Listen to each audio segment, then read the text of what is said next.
This is the CBC Morning Report for today, Tuesday, May 16th. I'm Tisha Hines. Good morning. In our top story at this time, local public eye care patients at the Queen Elizabeth Hospital now have access to a state-of-the-art piece of equipment which can help in the management of diabetic eye conditions, glaucoma, and many others.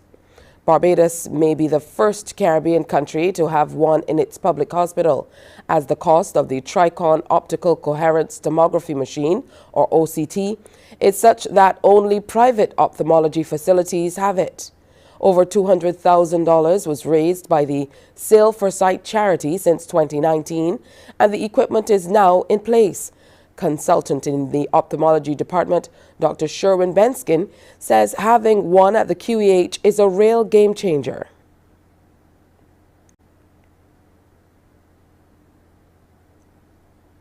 We were unable to image the eye in many important forms. You must forgive me here for digressing into some medical, in the medical area, but that's the only way I can explain this. Now, the services for imaging the eye had to be outsourced and patients had to pay. Now, the hospital also made this available. Who could not pay would also get the benefit of the hospital paying for them, but this took a little while. If you can imagine an institution like a hospital being unable to image anything in the body, then you can understand how important this piece of machinery was, because prior to this, we were mostly unable to image the eye. So this machine that we acquired can perform OCT, which is an image where the eye is cut into bits, so to speak, so that you can take the retina, which is the nerve layer of the eye, and examine all of the layers. Now, OCTs have been in existence for over 15 years, and they've gotten progressively better. This one is quite advanced, and so you can almost image the layers of the eye at a microscopic level. So this is quite.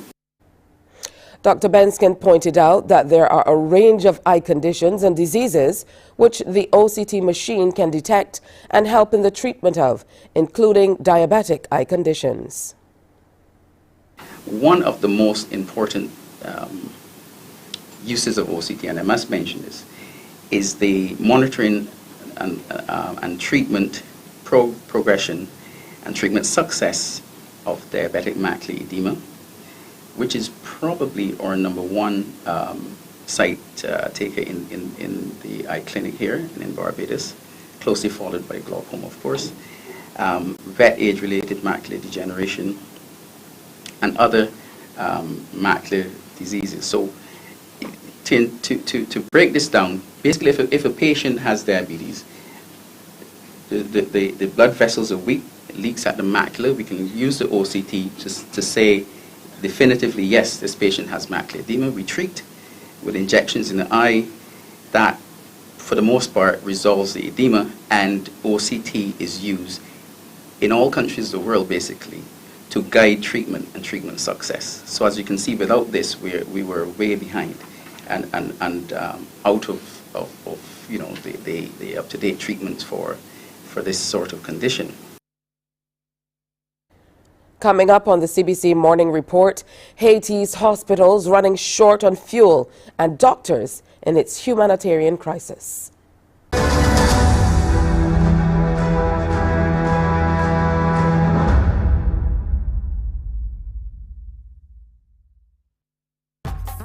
The Big Bajan Bake Off is back, and the top 5 have been selected. Tune in Fridays at 8:03 p.m. to find out who will be crowned the best Bajan baker. While you go about your business, we go about our business, and that is gathering the news. Stay up to date at CBC News Barbados on Facebook, Instagram, and Twitter. Get news update on radio throughout the day. And join us for the CBC News Night at 7 every night. CBC News team is on the job and bringing you the news. There is a saying, you can find a Bajan anywhere.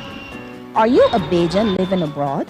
Or do you know of one who has migrated to another country?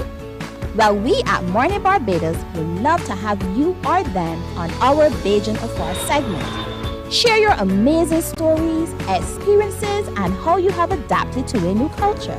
Send us an email to morninbarbados@cbc.vb, and together we will travel the world.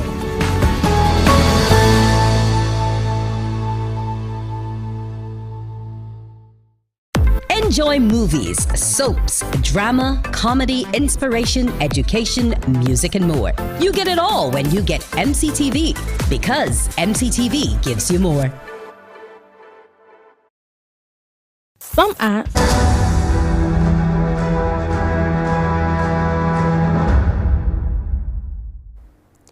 UNICEF is reporting that 75% of hospitals in Haiti are affected by a lack of fuel, and some don't even have doctors.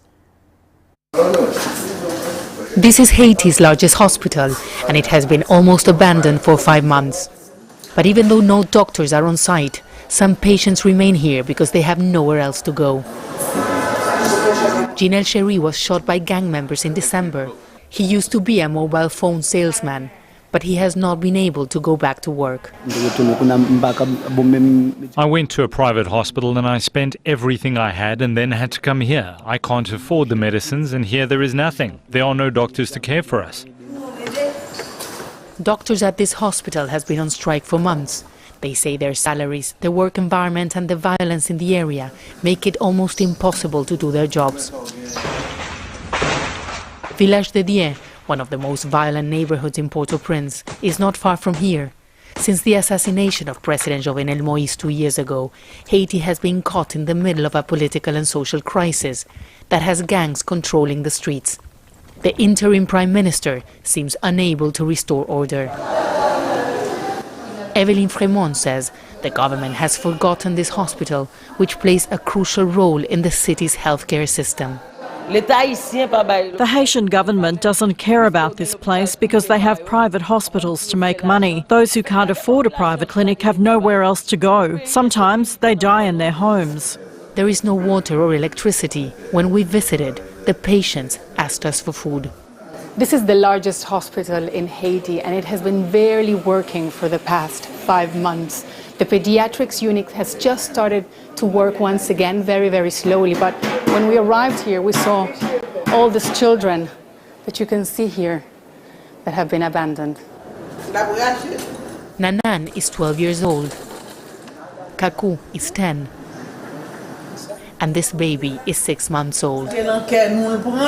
Lormancia Mercier has been taking care of them. We stay here day and night so these children aren't left alone. We should have gone because of the strike, but we can't leave them. We feed them with whatever we can find. People in Haiti are struggling with gang violence, food shortages, and a non-functioning government that has called on the international community for help. For now, it seems, the call remains unheard. It's now 1 month since the escalation of violence in Sudan, and there are a few signs of an end being in sight. Plumes of smoke over the skies of Sudan's capital, Khartoum, a daily scene since fighting began between Sudan's army and the paramilitary Rapid Support Forces, or RSF, 1 month ago. The RSF are using civilians as human shields. They use people's homes for protection. We consider this a cowardly way of war. The Sudanese army is now on the ground. You want to fight them on the ground, not from people's homes. On Monday, an airstrike hit a hospital in East Nile. The army says the RSF has been using it as a base for military operations. The RSF accused the army of killing and wounding civilians in the attack. More than 500 people have died since the start of the fighting. More than 700,000 people have been forced to move elsewhere within the country since the start of the conflict, and at least 200,000 have fled to neighboring countries. But millions remain in the capital, where most of the fighting is taking place. It started with gunfire and bullets flying overhead. Then our home was hit and we moved to a place that was safe. But it's not safe now. There are airstrikes, shrapnel flying when there's fighting. We want to leave, but we can't. The fighting has damaged many important facilities. They include the main international airport, which was the focus of heavy battles during the first days of the fighting. Other facilities, such as water and power plants, have also been destroyed by the fighting, with many residential areas cut off from power and running water for a month now. The struggle between the two sides has also affected access to hospitals and markets. Food supplies in the capital are running low, and there are concerns that the situation will deteriorate further as the fighting enters its second month. Other cities in Sudan have also witnessed fighting. The most recent is Jenaina in West Darfur, where militias allied to the RSF have been attacking the city for 4 days. We call on all the international organisations and the UN agencies to provide safety and food and to protect civilians. We also ask for the return of health services because the situation here in Jenaina is a catastrophe. All international organisations and civil societies should direct their assistance to Jenaina. The Sudanese army and the Rapid Support Forces on Friday signed what they called a humanitarian declaration in Jeddah in Saudi Arabia. It aims to allow those trapped in Khartoum to leave conflict areas and for aid to come in to those in need, as well as protecting people and their homes. But that's yet to happen on the ground, where the fighting is continuing, along with the destruction and deaths and wounding of civilians. It's time now to preview what's coming up in Morning Barbados. Well, tomorrow is World Hypertension Day. We're going to be looking forward to that and speaking with Dr. Adrian Lord about an address he will be giving tomorrow in observance of World Hypertension Day. We're also talking to Dr. Gillian Birchwood about the new nutrition policy that has been implemented in schools and what the thoughts are and how it's working and how it will work in future. Also, just last month, Barbadian gender rights advocate and founder of the regional Life in Leggings movement, Ronelle King, went ahead and she visited the Economic and Social Council Youth Forum at the United Nations. She will be on to tell us more about that and all she gained in visiting that particular forum. The NCF is presenting a film challenge. Annette Nias, the film commissioner, will be here to tell us all about that as well. And of course, we continue our conversations on CARICOM just before we feature a gospel artist from Trinidad and Tobago. That's all coming up on Morning Barbados. But next, more news, sports, and weather after this break.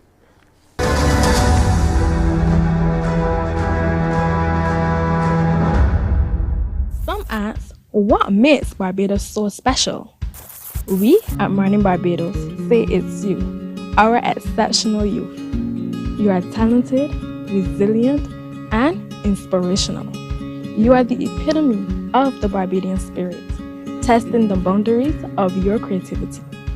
If you are an entrepreneur, artist, baker, designer, author, or have done anything you think should be highlighted, email us at morninbarbados@cbc.bb. Let us show the world our exceptional Bajan youth. Books open your heart, your mind, and your soul. They are educational, entertaining, inspiring, and motivating. Are you an author of a recent book you want to share? Then Mornin Barbados would love to feature your book in our The Next Chapter segment. Send us an email to morninbarbados@cbc.bb.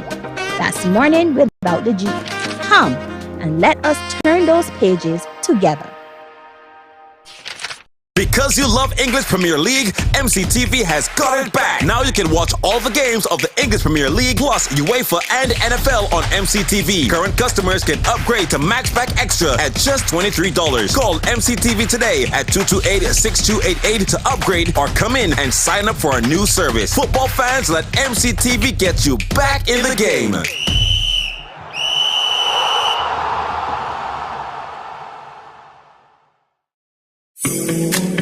The facts say Morning Barbados reaches an audience of over 50,000 and Newsnight reaches over 56,000. It's simple. When you advertise, you're getting your message to over 50,000 of your potential customers. Make the call to CBC Sales Department today and watch your business grow. Contact us at 467-5559 or email marketing@cbc.bb. The Big Bajan Bake Off is back, and the top 5 have been selected. Tune in Fridays at 8:03 p.m. to find out who will be crowned the best Bajan baker. While you go about your business, we go about our business, and that is gathering the news. Stay up to date at CBC News Barbados on Facebook, Instagram, and Twitter. Get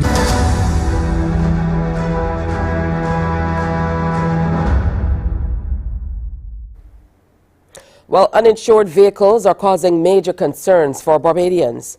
Insurance official Randy Graham, president of the Insurance Association of Barbados, says he wants the matter addressed urgently as it's an extremely worrying trend. What we are seeing on, certainly on the insurance side, is probably corroborating that story. So we are getting, unfortunately, more frequent situations where at accident scenes, our clients are saying that vehicles are hitting them and people are running away and leaving the damaged vehicles, suspectingly because they have no insurance, or sometimes you hear people say that the vehicle is involved with an accident, and then before any authorities will turn up on the scene, the vehicle leaves or somebody comes and picks up the damaged vehicle. And in an attempt, we suspect to avoid, the authorities finding out that they're driving either without a proper license or they're driving without insurance on the road.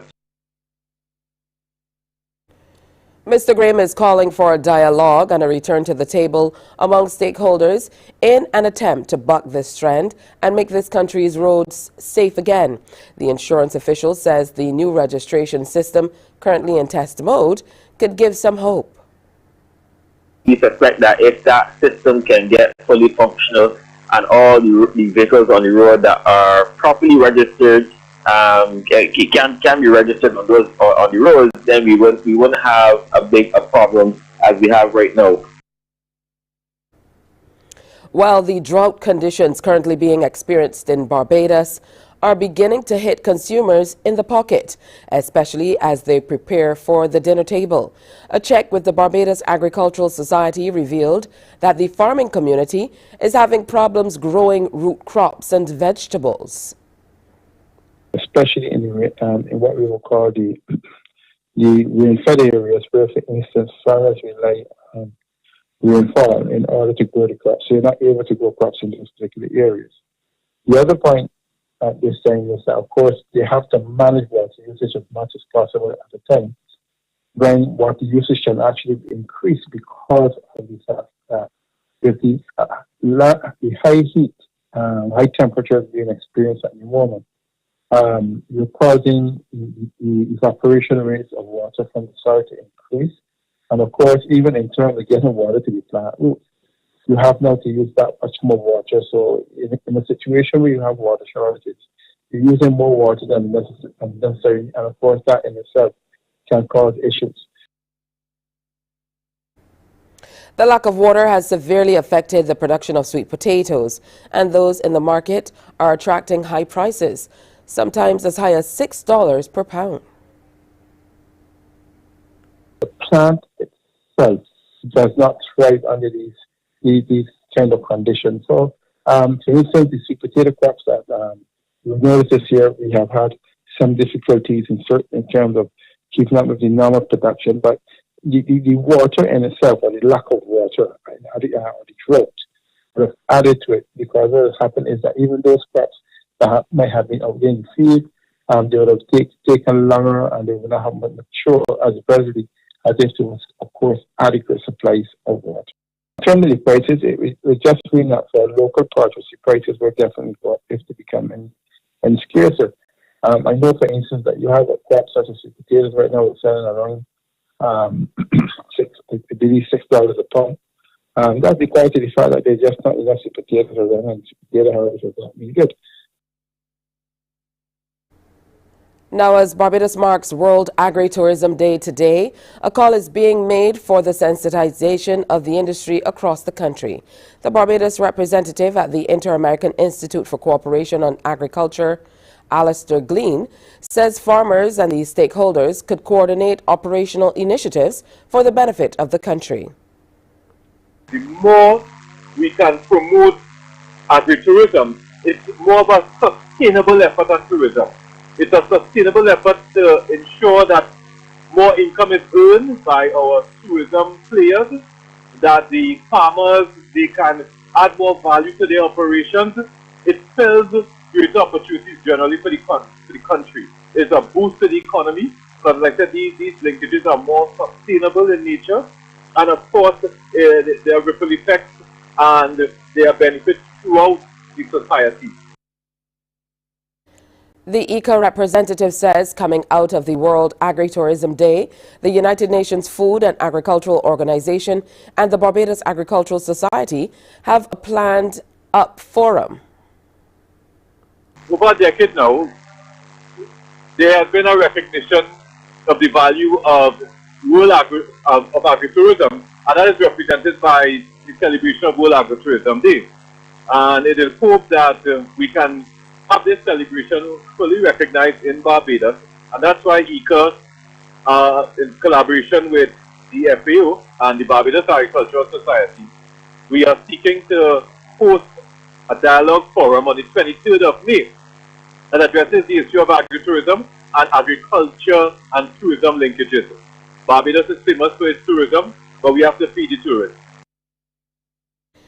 Barbados has recorded 4 more COVID-19 deaths, bringing the total number related to the virus to 593. This, according to the Ministry of Health and Wellness COVID-19 situation report for the period April 29th to May 12th this year. In addition, it was revealed that 228 new cases were registered after 817 tests were conducted during that period. These positive cases included 94 males and 134 females. So far, 163,846 people have had 1 dose of the COVID-19 vaccine, while 155,036 people have been fully vaccinated against the virus. Citing research that shows children who receive early education are more likely to excel academically, Jamaica's Minister of Education is calling on parents to enroll their children in schools from as early as 3 months. We hear more in this CVM television report.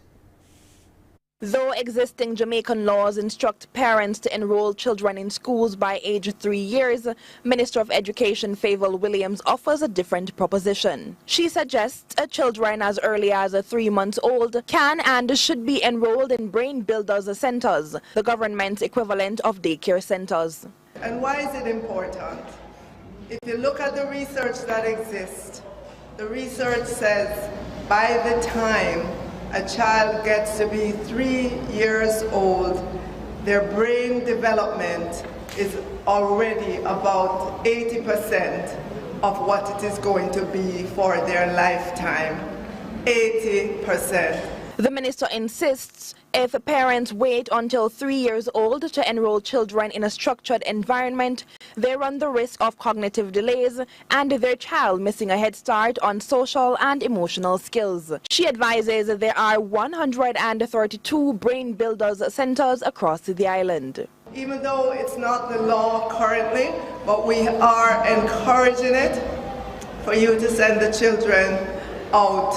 It allows you as parents to go into the world of work if you so desire, or into entrepreneurship or so on. So the government is going to continue to build out the Brain Builder Centres so that more of our children have space available for them. The Education Minister, speaking at an early childhood certification fair, says that the call is further fueled by information obtained from an assessment done on most 4-year-olds across the island last year. We assess them for early literacy, early numeracy, for behavioral problems, and for any special needs that they may have. And we have found that by age 4, you can tell which child is going to have problems in school. She reasons, if interventions can begin as early as age 4 years, a child's future can be significantly improved with an increase in matriculation to higher education.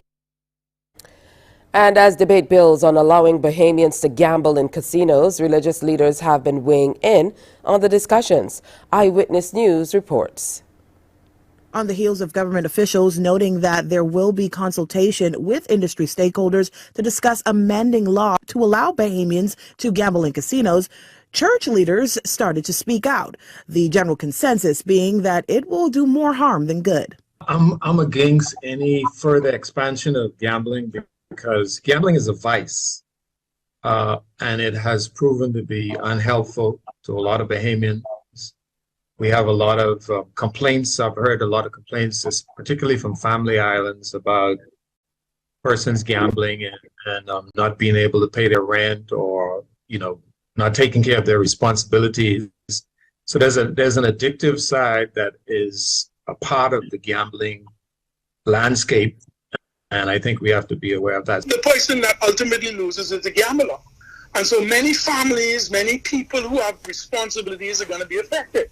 If we allow Bahamians to go into casinos, we're going to see an uprising of gambling and the ability to go and take hard-earned funds to try and win and then come out with losses.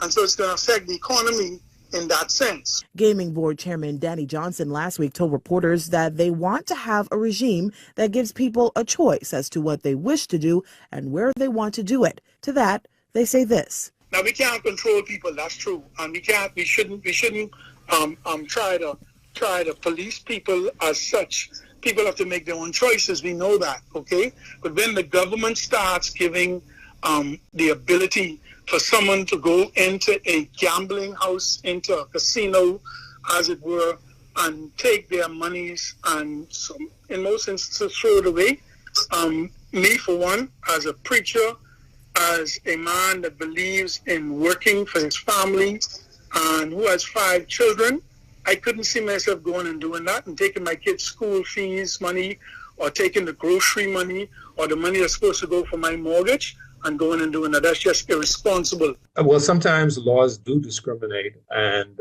I think, discrimination is not a bad thing if it is preventing something worse. So, I'm not sure of the details of the law at the moment, but if discrimination will protect us from an unfavorable outcome, then I don't have any problem with it. Let's take a look now at sports. A half-century and a 6-wicket haul from Captain Haley Matthews led Barbados women to a 4th consecutive victory at the regional CG United Women's Super 50 Cup in St. Kitts and Nevis yesterday. The Bajan women beat the Windward Islands women by 73 runs to remain undefeated. Matthews led her troops with a knock of 64 when they were asked to bat first, and she was assisted with 55 from Kaishana Knight and 47 from Aliyah Aline as they scored 228 for 6 of their 20 overs. In reply, the Windwards were bowled out for 155 off 32.2 overs, with Matthews taking 6 for 28, Shamina Connell 2 for 18, and Keela Elliott 2 for 38. Barbados will take on the Leewards tomorrow. Shubman Gill, Mohammed Shami, and Mohit Sharma starred as Gujarat Titans defeated Sunrisers Hyderabad by 34 runs yesterday to confirm a playoff spot in the Indian Premier League. Sent into bat, Gill scored his maiden IPL century, 101 off 58 balls, and guided the Titans to 188 for 9 in their 20 overs. In reply, Sunrisers were stopped at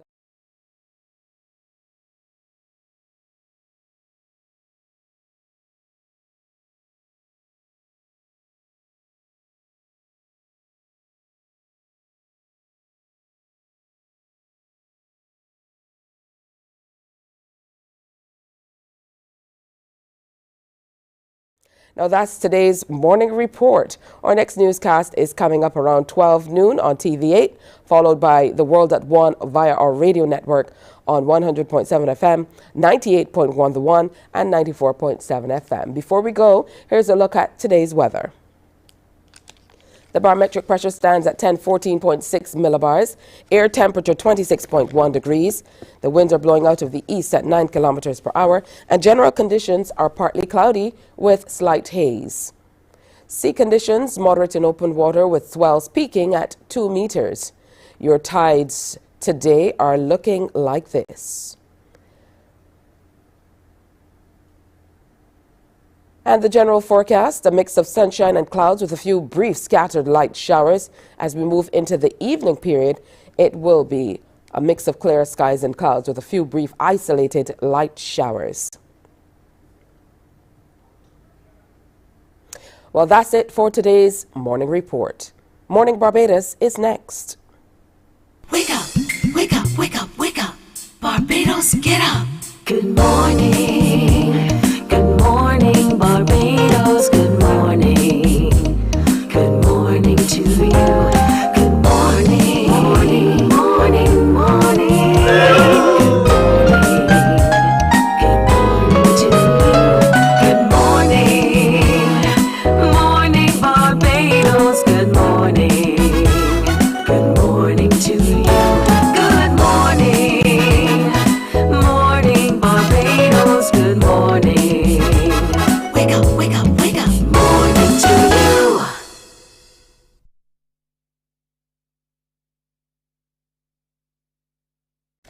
Well, good morning to you on another wonderful day. Today is Tuesday, May 16th. It's so good to have you in company, as always, on this wonderful Tuesday morning. World Agri-tourism Day. Definitely a lot to think about, even if you don't know what it means, what it stands for, or what will be happening. Just thinking of putting tourism and agri together, you understand exactly what the purpose of the day is. Go follow us on social media so that you can find out more, see great behind the scenes videos, and find out all the latest news. This presentation of Morning Barbados today, we have a lot planned for you, so we definitely want you to stick around. You'd note that the voice is not what it usually is, but that happens with me from time to time, particularly when I need a little extra rest. So I'm going to take the body's own advice and make sure that I get in some extra rest as well. And I know a lot has been happening. Usually for us, when it's holidays and things of that nature, we tend to go out a little harder than we usually do, and that can take a toll on the body. So today we're talking all about what we should do as we look toward World Hypertension Day tomorrow as well. Dr. Adrian Lord will be in to share with us. He's going to do a very special address tomorrow at a church on World Hypertension Day.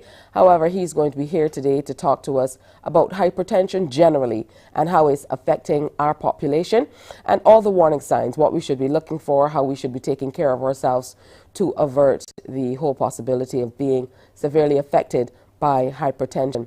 Also, Dr. Gillian Birchwood is going to be in today, and we're looking at the new school's nutritional policy. I have my own views on it, and I certainly have been getting my feedback from the teenagers in my life and a few younger ones as well. I'm sure you parents have been hearing from them, the teachers, you've been hearing from them as well, how they feel about it. So now is a great time to start the conversation from the health perspective about how we feel this new policy will affect our children and us by extension. Also on today's show, the National Cultural Foundation will be in. Annette Nias, who is, of course, the film commissioner for the NCF. She's here to tell us all about a brand new film challenge. I know there are many filmmakers out here who are doing fantastic work. This is an opportunity for them to get into the challenge lab and get some films out for a chance to win some fantastic prizes and be a part of some exciting initiatives that are coming up, all under the National Cultural Foundation banner and all during this season of emancipation. Of course, today we continue our conversations on CARICOM with Ambassador Commichong. He's been out and about and doing lots of work across the region, and he's going to be in again today to tell us all about what's happening, keep us up to speed on what's happening across the region. So lots to get to. We also have a young man who is a gospel artist from Trinidad and Tobago. He has a concert coming up soon. So we are going to be talking to him about that concert, about his life as a gospel artist and all that he has been doing over the last few years. He's well over a decade in performing wonderful gospel music as well. Now, last month, Barbadian gender rights advocate and founder of the Regional Life in Leggings movement, Ronell King, attended the Economic and Social Council Youth Forum at the United Nations headquarters in New York City. She's been flying the flag high for being an advocate and activist for women's rights, gender-based violence in particular, and a lot of other offshoot things by extension.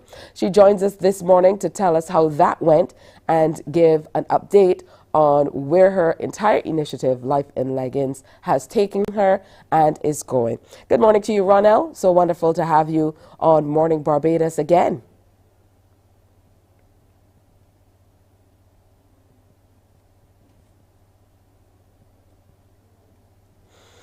All right, I believe we're experiencing a few technical difficulties. We're going to go ahead and take a brief break and come on back and try to get Ronell on the line. So stay with me. Wake up, wake up, wake up, wake up. Barbados, get morning, morning, morning. Good morning, good morning to you.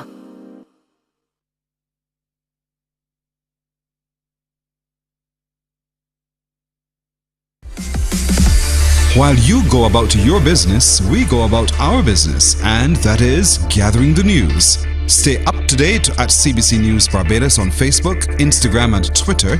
Get news update on radio throughout the day. And join us for the CBC News Night at 7 every night. CBC News team is on the job and bringing you the news. There is a saying, you can find a Bajan anywhere. Are you a Bajan living abroad?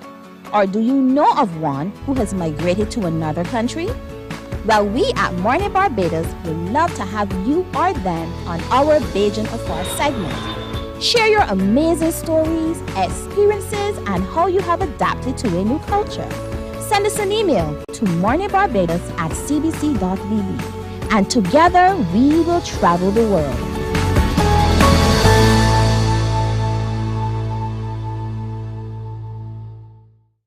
Enjoy movies, soaps, drama, comedy, inspiration, education, music, and more. You get it all when you get MCTV, because MCTV gives you more.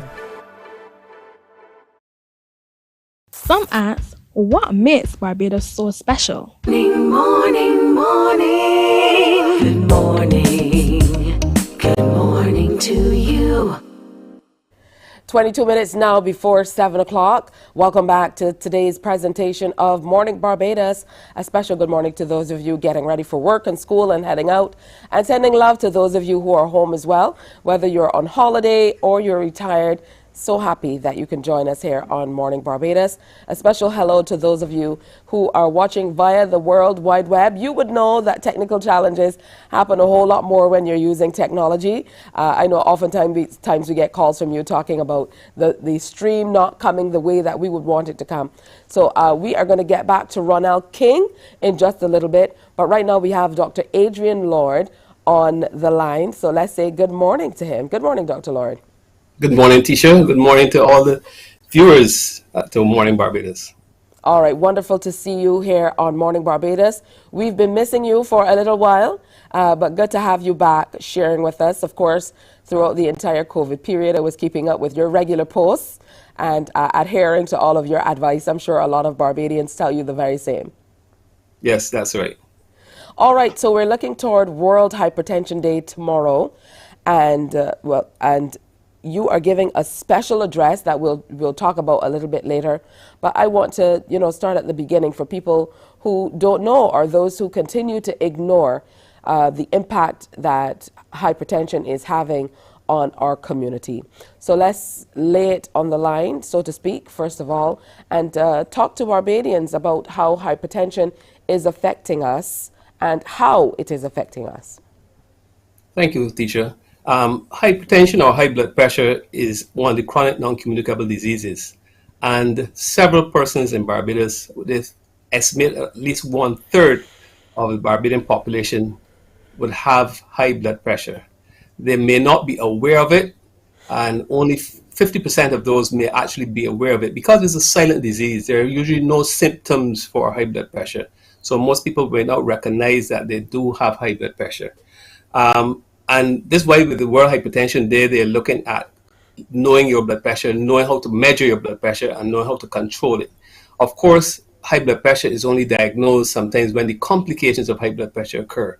So how does it affect Barbadians? Because Barbadians get strokes, they get heart attacks, they get kidney disease, they get sexual dysfunction, they get eye problems, as you would have seen in the news earlier. So there are several complications, circulatory problems, peripheral vascular disease. These are all conditions associated and complications of high blood pressure.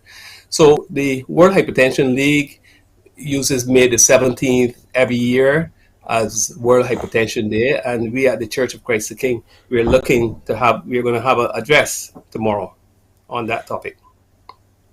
All right, what should Barbadians look out for? I mean, there are some people who will tell you, for my entire life, I've not taken that much salt, I've not been too heavy on certain things, and still we're seeing it really rampant in the community. So what do we need to do, and is there a particular age or time that we should really start paying more attention to what we eat? I know we think that as children, children should be allowed to enjoy their snacks and maybe not be as strict with their diets, but we certainly think that as you get older is when you should start changing your diets and looking more at your health. What say you? I say that we should start with the youth, and that's why I applaud the school nutrition policy. High salt diet is associated highly with high blood pressure. We know that persons who are of similar texture as we have in Barbados, Black people have a high percentage of high blood pressure. We cannot wait until a particular age to have high blood pressure. What we are finding now is a number of children are now presenting with high blood pressure, especially the obese children. We have a problem with obesity in Barbados, and that is well known, and that is associated with high blood pressure. But because you are slim, because you exercise, that does not mean that you wouldn't get high blood pressure, because it is a familial disease, it's a genetic disease. And if your parents or grandparents or family members, if they have high blood pressure, then you too can have high blood pressure, but you wouldn't know unless you have your blood pressure measured. So that is the extent of it. As I said, 33% have been diagnosed over the age of 20 years old with high blood pressure. They said World Health Organization gives something like 40% of persons over the age of 65 would have high blood pressure. Apart from heredity, what are some of the things that we can do to avoid the onset of high blood pressure? Well, my late mother, actually she passed away a year ago today, and my father both had high blood pressure. I don't yet have high blood pressure. So how can I prevent myself from getting it? Eating healthy, a healthy diet, low salt diet, exercising regularly. And this morning, I went out and still had my exercise, although I had to be on Mornin Barbados yesterday morning. So you exercise regularly. Healthy diet, not smoking is also an important thing. Adequate sleep, and I heard you mention, and I was really pleased, surprised to see you yesterday morning after that late show on Sunday evening. Adequate sleep is also important, and of course reducing stress. Stress reduction does help a lot. So maintain a healthy lifestyle, get adequate weight for your height, and get some rest, exercise, low salt diet, stop smoking if you're smoking. That's some of the primary things that one can do to reduce the onset of hypertension. Based on what you said, there's only one thing that I can say, woohoo, not me. That's the smoking. Some people do all these things and still have a high blood pressure. But if you are diagnosed, then take the medication that is prescribed and monitor yourself on a regular basis. All right, let's talk about what high blood pressure does to the body. We hear about, the effects at the end. Someone has trouble with their eyesight, or, you have to take medication. But a lot of people think, okay, I'm taking medication to regulate my blood pressure, but what does having high blood pressure do to the body? Yes, good question. It's like a pipe with too much pressure. So it can damage the blood vessels, okay?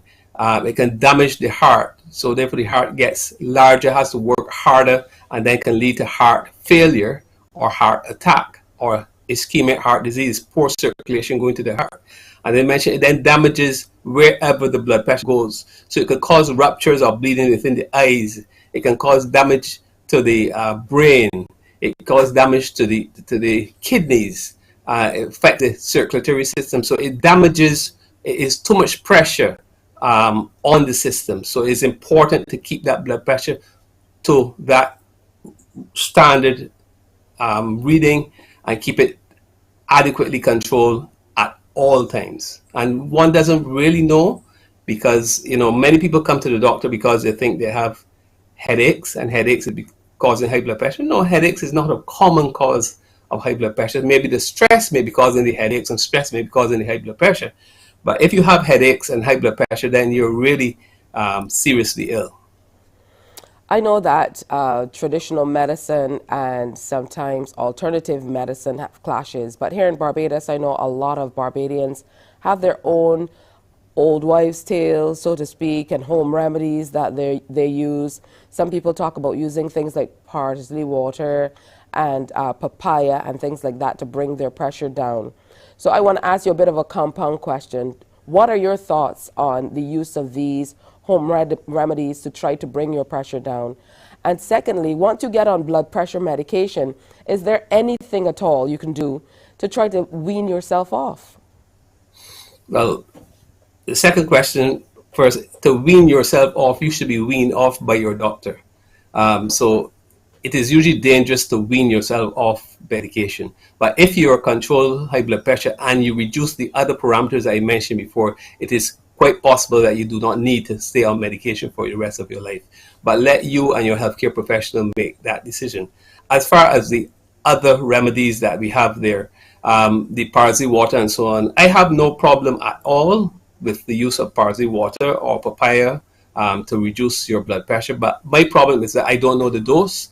I don't know how often to use it. I don't know how to boil it, how long to boil it, how much to put in the pot, if to take it raw. I don't know the formula, and persons don't know the formula, and therefore you need something more specific than that to get your blood pressures controlled. So people say, Dr. Laura said to use parsley. I'm not saying that. I'm saying that if you do, you need to monitor and see what's really going on. So you cannot only use those things. What we know is that they're the tried, proven methods of treatment of high blood pressure, the non-pharmacological methods, as I mentioned before, and then there are a whole host of medications which can benefit you in not only reducing the blood pressure, but also preventing the complications of high blood pressure, as we mentioned before. All right. Remind us of this address tomorrow that you're giving at your church, Church of Christ the King. Yeah, the Church of Christ the King, Rock Glendale. Reverend Davison Boeing invited me to give this talk. It is one of the Rogation days, by the way. The next day is Ascension Day. But it is at midday. It's part of our midday service. He'll give brief prayers, and then I would give an address for maybe 20 minutes of question and answers. We're also going to have it online because we're going to have blood pressure readings done prior to the service. So we can't do that online. So we were going to just do it in person. But due to numerous requests, we're going to have it also available, and I'll put it in the chat on the YouTube channel. You can look at the Church of Christ the King YouTube channel, and we have it there as well, so that people who may be busy at that time can watch it then or watch it later. So that's 12 o'clock tomorrow, World Hypertension Day. Measure your blood pressure, know what your readings are, control it, and important thing is to live longer. I want to double back on something that you said, Dr. Laura, that is pretty worrying for me as a parent, talking about a number of children who are presenting with hypertension. And I know that as Barbadian children, there are certain things that we would have done. I don't know if it is that we didn't go to the doctor as often as younger ones have to go now, is why we didn't know. But I know children love to have their fruit with tons of salt. Even now you see people selling fruit and they also always offer salt to go with it and things like that. So we talked about having children who are obese and overweight. You know, what should we be doing? A good start is the National Nutritional Policy in schools, yes. But as parents, I want you to remind us what we should be doing with our children. And I think a big part of it is the snacks and the fast food, and we really don't want to address that. What should we be doing to help our children? Because if children are experiencing the effects of high blood pressure from young, then we don't even give them a chance at a quality life. Yes. So in addition to what you've said is the healthy lifestyle, is a healthy diet. And we as adults need to eat healthy and reduce our intake of the fast foods or highly salted and processed foods, canned foods, all of them having a lot of salt. So one must be careful of that. But the other part of the formula is the physical activity. When we were younger, we used to run to school or walk to school or catch the bus and go to school. Now, a lot of children are either being dropped to school or they're using public service vehicles where you don't need to walk too far anymore. So, and then during school, the physical activity is reduced. And after school, everybody heads home because of the traffic and because their parents picking them up and so on, where we used to stay at school and play. During the holidays, yes, there are summer camps and so on, but there are camps and so on, but we are not as active after school, even during school. So the physical activity is important, plus the dietary things. So we need to encourage the children from young to eat healthy, to eat the healthier foods and show them the options, so that as adults, they will not put as big a burden as there is already on our healthcare system because of the complications of high blood pressure, the strokes, the heart attacks, the eye problems, the kidney problems, the circulatory problems, which we are seeing so many of. Of course, the heart problems, which is primary ischemic heart disease, which is one of the primary causes of death. Cardiovascular disease is the number one cause of death here in Barbados, and all related to hypertension. Now, speaking of the way that high blood pressure or hypertension affects the body, I know oftentimes when children are affected by conditions, it's a little different from how adult bodies are affected. So does hypertension affect little ones in a different way than it does adults? No, it can affect them in a similar way, just that it's not usually diagnosed that easily. One of the things about measuring blood pressure, you have to have the right size cuff. So you cannot use an adult size cuff on a child to measure their blood pressure. So, or you can't use a normal size cuff on an obese person to measure blood pressure. So in the children, we need to recognize their symptoms. Of course, there are some secondary causes of high blood pressure that children may have. That is not very common. They may have been born with kidney problems or may be born with adrenal gland problems, which may be congenital problems, and that could cause you to have high blood pressure. But that is normally recognized differently by various symptoms that they may develop earlier or maybe in their teens, and then it is recognized and diagnosed. But usually the common essential hypertension, I said primary, meant secondary. Essential hypertension, which is primary hypertension, is the one that is causing most of the problems that we are seeing in children, teenagers, and young adults. All right, and for the children, as we continue to talk about the little ones, you know, let's talk now about how it could affect even, you know, their performance, because, you know, this is something I'm thinking about, their performance in school, because of the effects on the body, how it could affect their performance. What should parents be looking for, though, if, like you said, it's more difficult to really recognize what's happening with them if you're using the adult cuffs? for little ones. So, what are you looking for in your little ones to figure out if they, in fact, are experiencing hypertension? Yeah, high blood pressure is a silent disease. Hypertension is a silent disease. So one does not easily recognize any sign or symptom of this disease. But if they may have the secondary causes of hypertension, which may cause them to have various elevated high blood pressure, then those may be recognized by a urine test showing that they may have protein in the urine. You may see an enlarged heart developing. They may have eye problems, blurred vision may be one of the symptoms that they may have, or abdominal distension may be one of the symptoms signs that you may pick up. But most times you may not pick up any signs at all unless that child gets a stroke or gets some evidence of heart disease. So that is the difficulty of high blood pressure. So it is important to measure your blood pressure. And what we are encouraging persons to do now is do your home monitoring of your blood pressure. That is actually the best place to measure your blood pressure.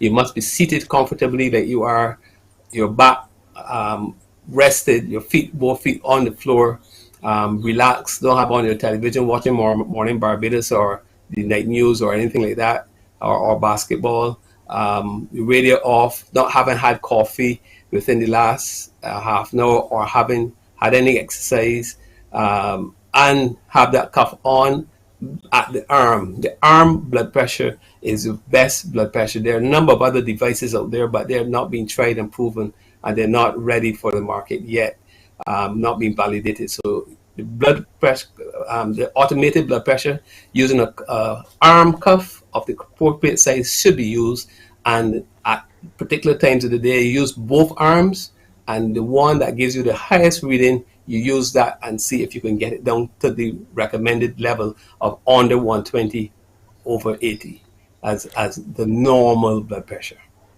It's very interesting that you say that, because the first time that I had my blood pressure taken on both arms is when I was outside of the island, and I went for my regular medical checkup, and they checked both arms because they said the pressure can be different on both sides of the body, and I had never heard that. So, how accurate a reading do you get when you do just the one arm, and what necessitates going for both arms? Well, both arms should be done. Actually, you mentioned about children earlier. Sometimes if we find a significant change in blood pressure between the two arms, it would suggest that they may have some heart problem that may be causing it, some congenital abnormality with the blood vessels. So that could be helped. But you should do it in both arms. And normally, if you take your blood pressure now and take it a minute from now, which is what is recommended, the readings will not be the same. But if you have a significant change in blood pressure, more than 15 millimeters each side, then that may be cause for concern, and you use the arm with the highest blood pressure reading to use. A lot of the automated blood pressure machines say to use the left arm, or the other thing, it should be at the height of your heart when you're taking the blood pressure using the automated blood pressure machines. So that is another feature, and that I will talk a lot about that during the address tomorrow at the Church of Christ the King, 12 noon, and you will see and demonstrate to persons what they need to do and how they need to do it, when they need to do it, and why they need to do it. As we look toward World Hypertension Day then, Dr. Lord, what is your message ultimately to Barbadians, from youth to older adults, as to how they should approach their health generally to avoid as much as they can having to battle with hypertension? Well, hypertension and cardiovascular disease is the #1 cause of death here in Barbados and the Caribbean. We have a higher than normal incidence of hypertension in Barbados and in the Caribbean of all the Americas.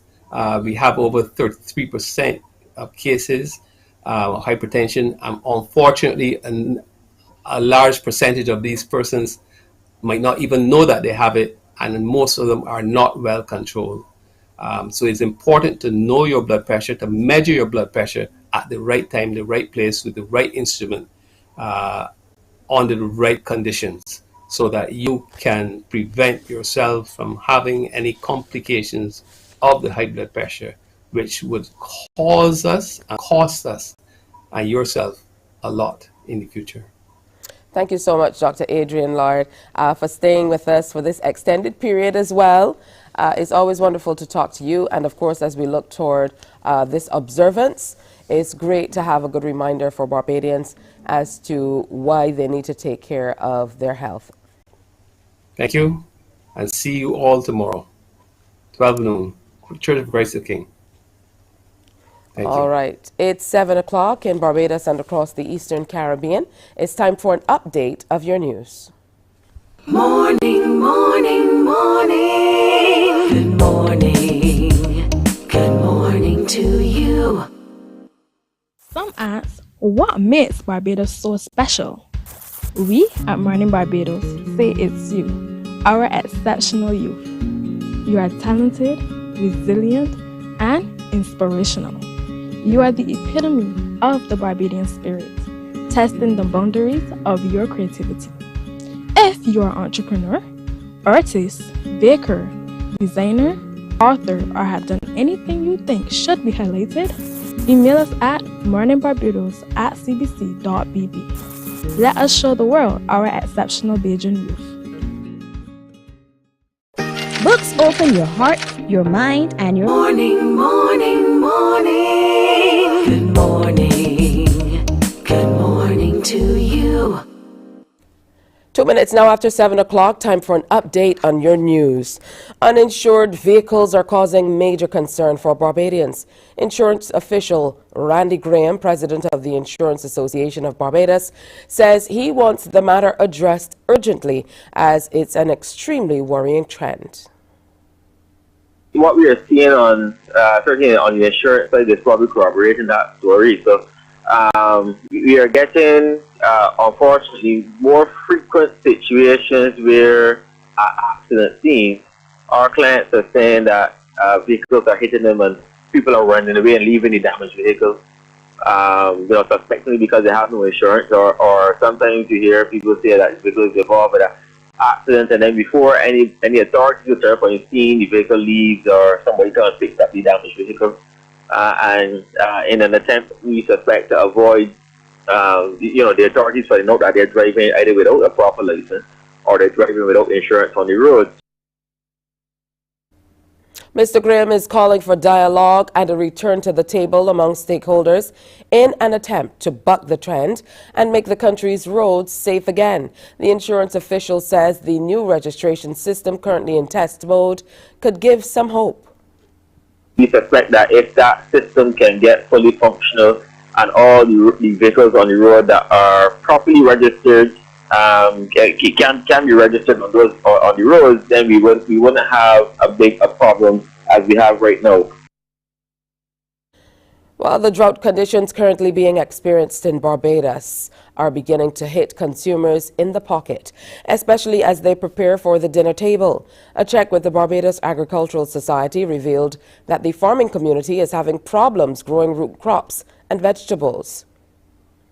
Especially in what we will call the rain-fed areas, where, for instance, farmers rely on rainfall in order to grow the crops. So you're not able to grow crops in those particular areas.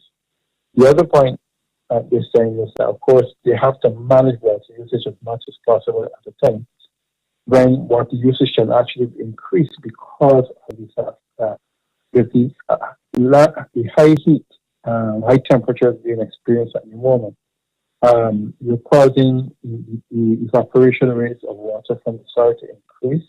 And of course, even in terms of getting water to the plant roots, you have now to use that much more water. So in a situation where you have water shortages, you're using more water than necessary. And of course, that in itself can cause issues. The lack of water has severely affected the production of sweet potatoes, and those in the market are attracting high prices, sometimes as high as $6 per pound.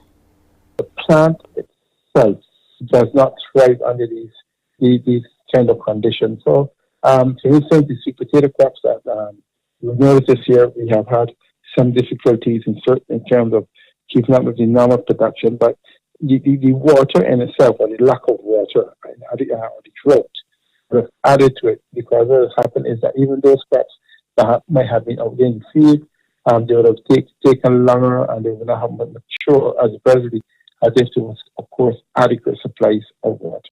In terms of the prices, it was just been that for local produce, the prices were definitely going to become and scarcer. I know, for instance, that you have a crop such as sweet potatoes right now, it's selling around $6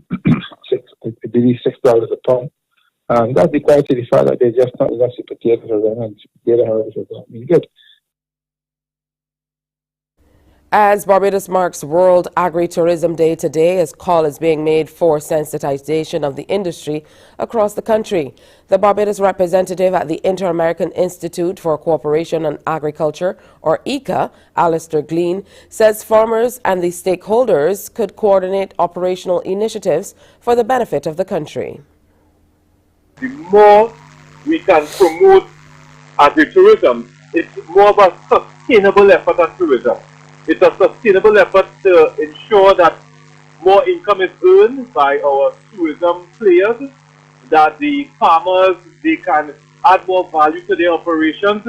It spells greater opportunities generally for the country. It's a boost to the economy, because like I said, these linkages are more sustainable in nature, and of course there are ripple effects and there are benefits throughout the society. The ICA representative says coming out of World Agri-tourism Day, the United Nations Food and Agricultural Organization and the Barbados Agricultural Society have planned a follow-up forum. Over a decade now, there has been a recognition of the value of agri-tourism, and that is represented by the celebration of World Agri-tourism Day. And it is hoped that we can have this celebration fully recognized in Barbados, and that's why ICA, in collaboration with the FAO and the Barbados Agricultural Society, we are seeking to host a dialogue forum on the 23rd of May that addresses the issue of agri-tourism and agriculture and tourism linkages. Barbados is famous for its tourism, but we have to feed the tourists. And that's your news update. Our next newscast is Newsday at 12 noon here on TV8, followed by The World at 1 via our radio network of stations, 100.7 FM, 98.1 The One, and 94.7 FM. Morning Barbados continues after this break. Morning, morning, morning. Good morning. Good morning to you. Books open your heart, your mind, and your soul. They are educational, entertaining, inspiring, and motivating. Are you an author of a recent book you want to share? Then Mornin Barbados would love to feature your book in our The Next Chapter segment. Send us an email to morninbarbados@cbc.bb. That's morning without the G. Come and let us turn those pages together. Because you love English Premier League, MCTV has got it back. Now you can watch all the games of the English Premier League plus UEFA and NFL on MCTV. Customers can upgrade to Max Pack Extra at just $23. Call MCTV today at 228-6288 to upgrade or come in and sign up for our new service. Football fans, let MCTV get you back in the game.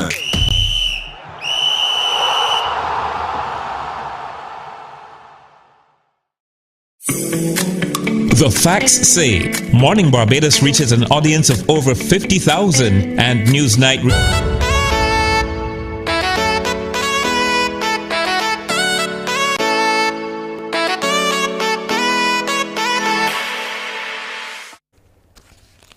Dr. Gillian Birchwood is a consultant pediatrician and neonatologist at the Queen Elizabeth Hospital, and she joins us now to talk a little bit more about the new school's nutrition policy as we look toward the observance of World Hypertension Day. Good morning to you, Dr. Birchwood.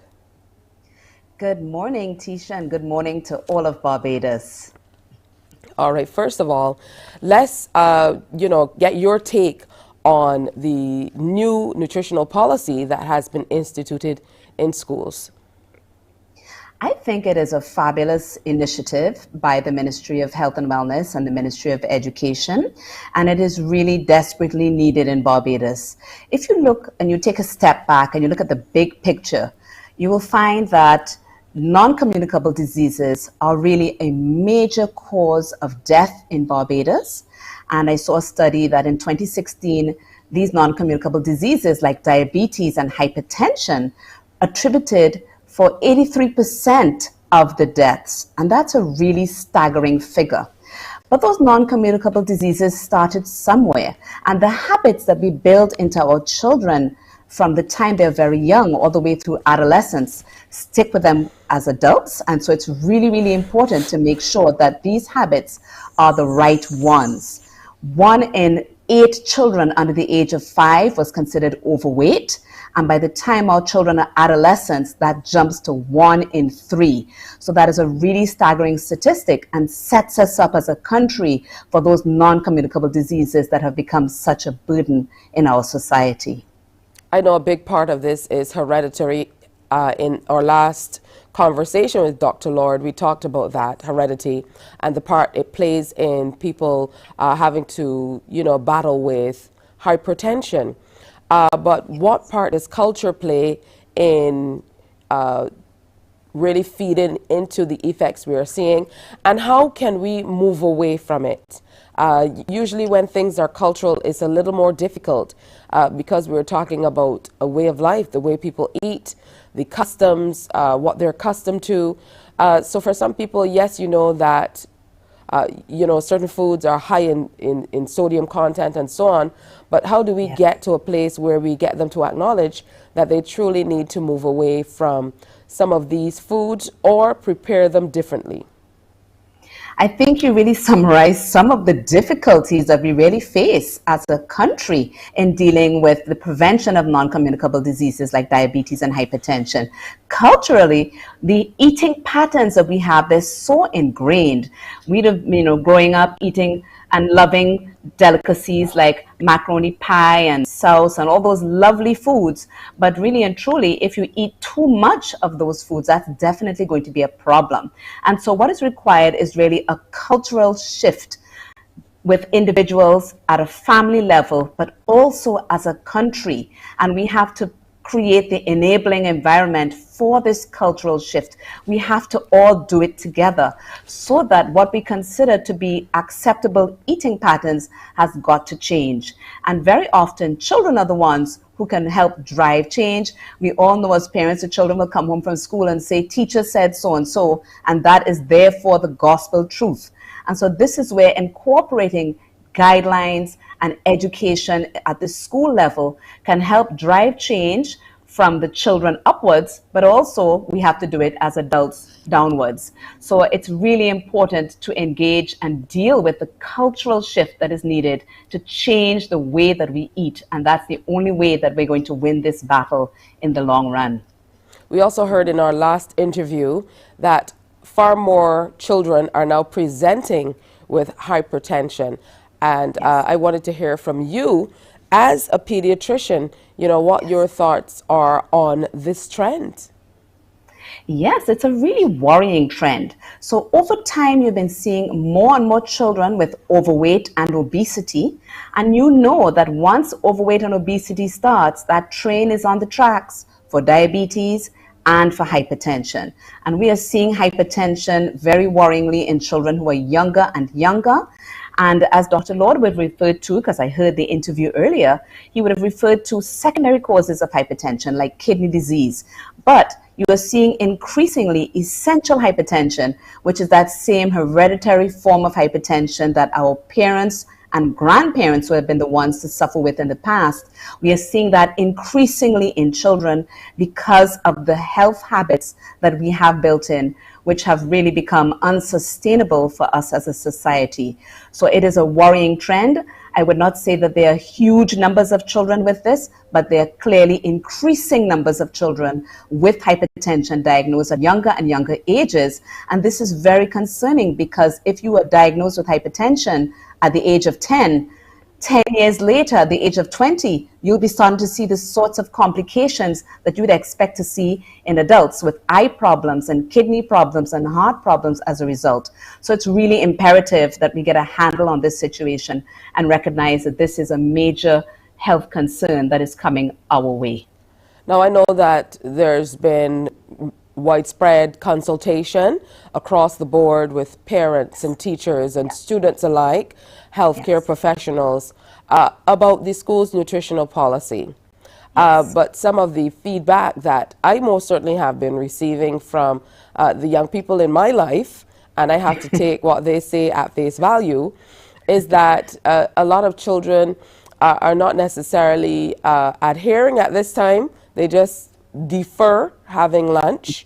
And I'm not saying this is what is happening across the board, but this is what some of the young people in my life have reported back to me, that they're taking a deferred lunch, so they're taking a later lunch and just going out after school and having more fast food.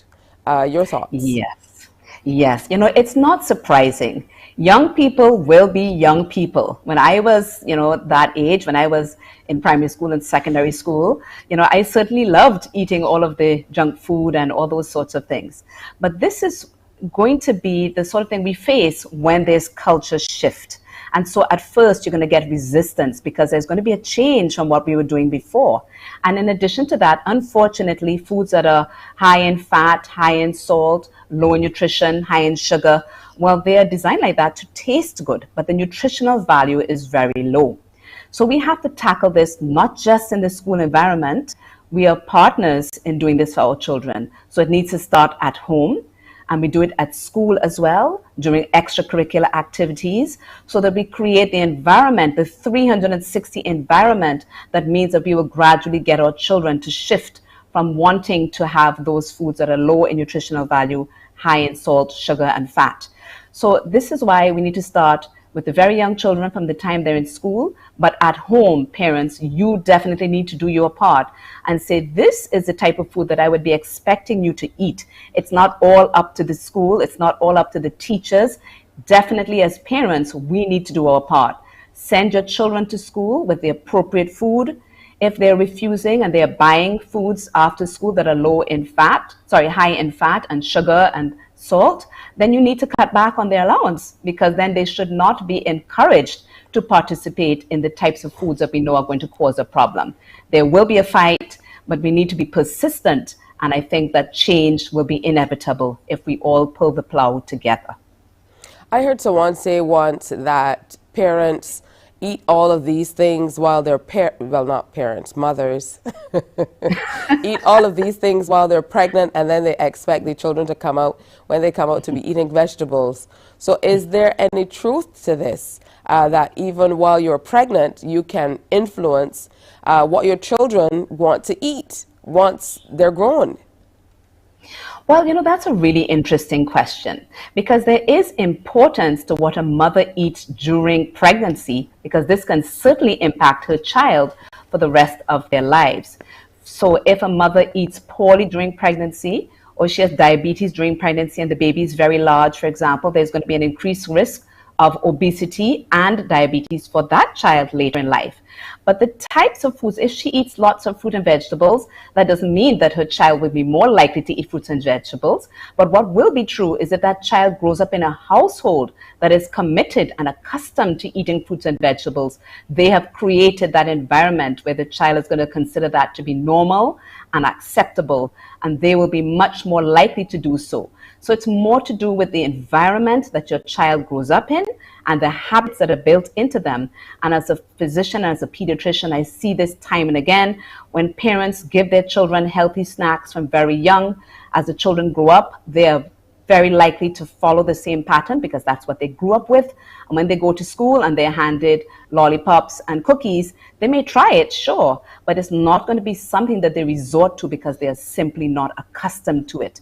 So we definitely have to do our part at home so that it's reflected in school as well. That truly is very important. So your final word to parents as we continue to build on this school's nutritional policy. I know that education will, continued education will play a really big role in parents being able to, you know, make that change and make a difference, even at home, because if you take something away from someone and there's no alternative, it's so easy to revert to what they're accustomed to. So what message do you have for parents generally about how they can move to a place where they're really saving their children from NCDs in future? Yes, you know, we all love our children. And so we need to start making sure they have a good life at home and then in school. So it's very, very important for parents to model the behavior, and we see this time and time again, model the behavior you want to see. You can't tell your child to eat fruits and vegetables and you as a parent refuse to do it, or are buying loads of unhealthy snacks at home. So it's absolutely important to model this behavior, and then your children will be much more accepting of this school nutrition policy that is in use right now in Barbados. They're less likely to grumble, but you have to show them the way. It has to start at home for them to accept it at school as well. All right, the actual policy is a very interesting one, and I'm hoping that the parents who are viewing have actually looked at the policy, because sometimes we hear about these things and we don't look at them. So the Barbados School Nutrition Policy Plan, and I'm happy it says plan for term 3. It says that it most certainly is limber. It's a plan. So, you know, you can find it on our Facebook page. We most certainly will post it. But you should go through it, parents, because it truly is a great guide for you to follow. Absolutely. Yes. All right. And thank you so much, Dr. Gillian Birchwood, for sharing with us. Thank you for the opportunity. Have a great day. And you. We're going to take a break here on Morning Barbados, and when we come back, we are going to be speaking with Annette Nias of the National Cultural Foundation. She's the film commissioner. We're talking about a film challenge that's coming up.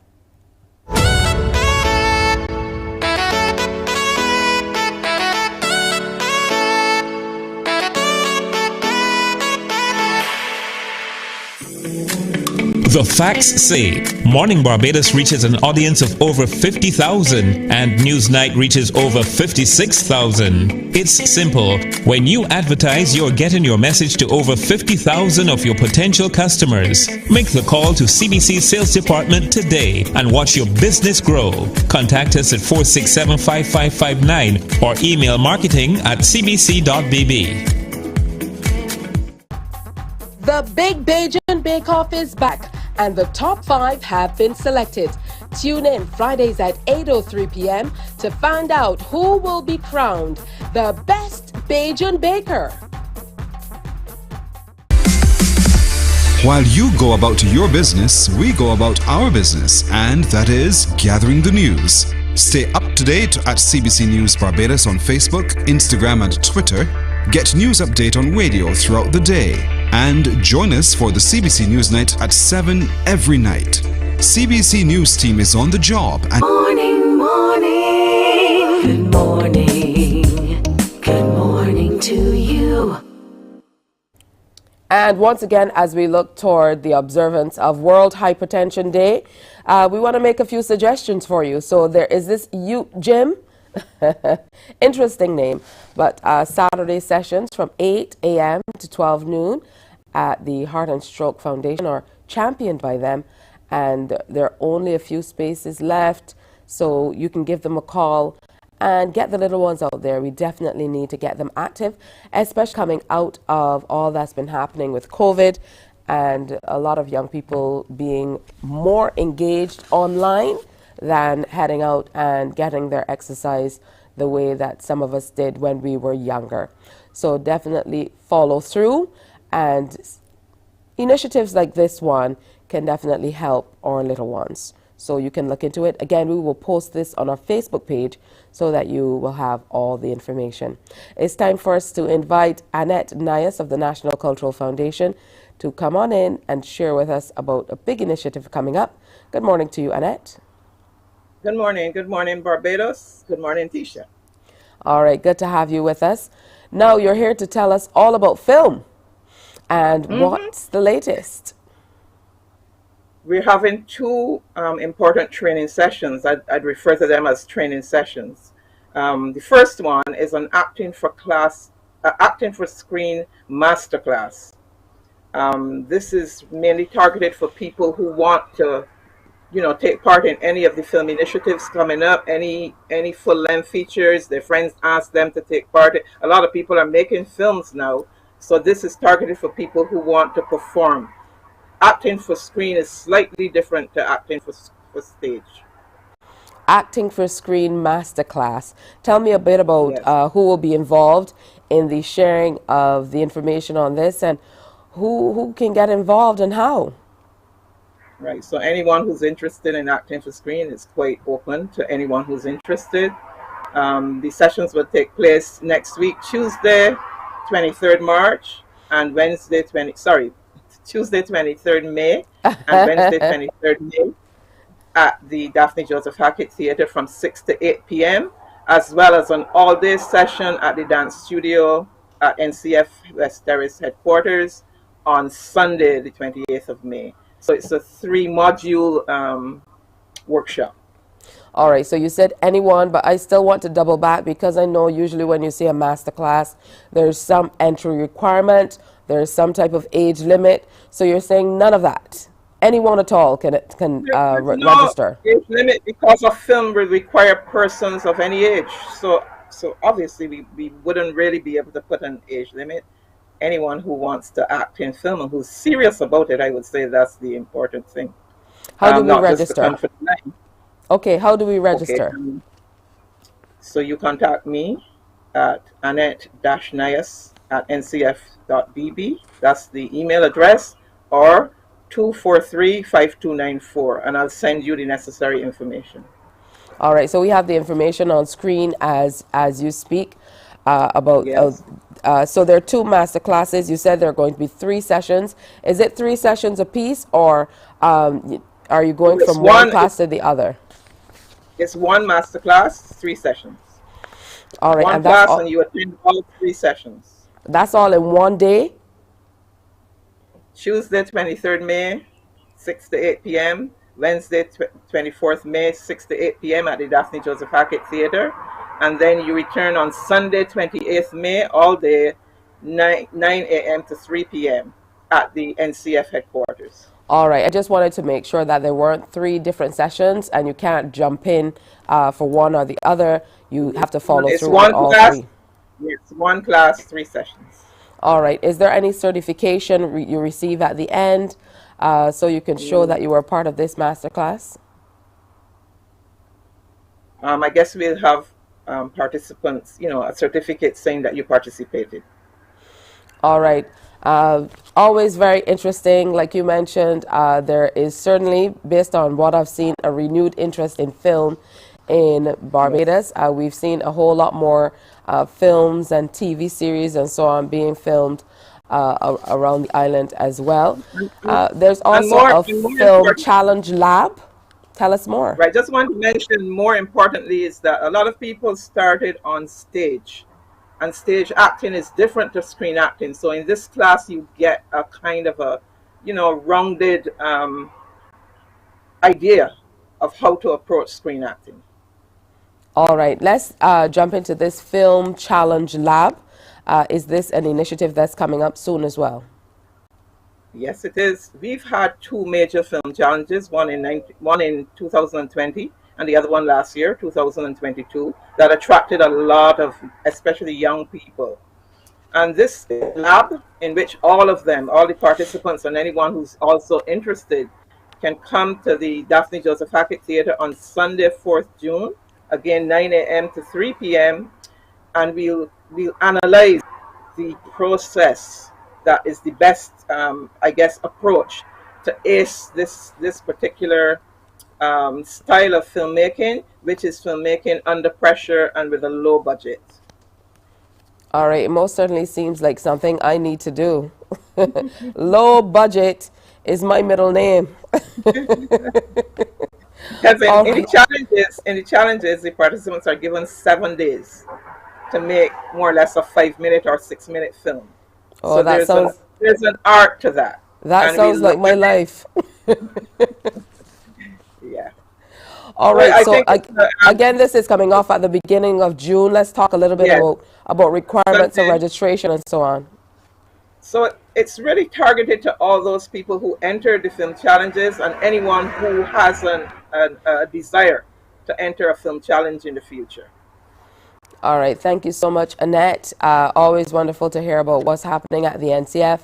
And there's always so much happening. We're talking about film this morning, but the National Cultural Foundation always has so much to offer and so much going on that we really must encourage you to, even if you're checking up on this and acting for screen is something you want to do, or the film challenge a little later on is something you want to do, you definitely should look and see what else there is that's available for you and even the little ones to be a part of through the National Cultural Foundation. So thank you so much, Annette. And Any if you final miss the words from you? If you miss the specific contact information, you can go to ncf.bb and all the information will be there. All right, excellent. I'd just like to tell you that I like your new look. Thank you. Thank you. Very, very chic. Thank you, teacher. You're Have a very nice day. welcome. Have a great day too. All right, we're going to take another break and come on back. It's Morning Barbados, just the last few minutes. But thank you for tuning in. And of course, we want to hear about you. You'd recognize that some of your Facebook comments, we go ahead and we share them on screen as well. So whatever you want to share with us, go ahead and we will share that with our wider Morning Barbados family. We'll be right back after this break. Morning, morning, morning. Good morning. Good morning to you. While you go about your business, we go about our business, and that is gathering the news. Stay up to date at CBC News Barbados on Facebook, Instagram, and Twitter.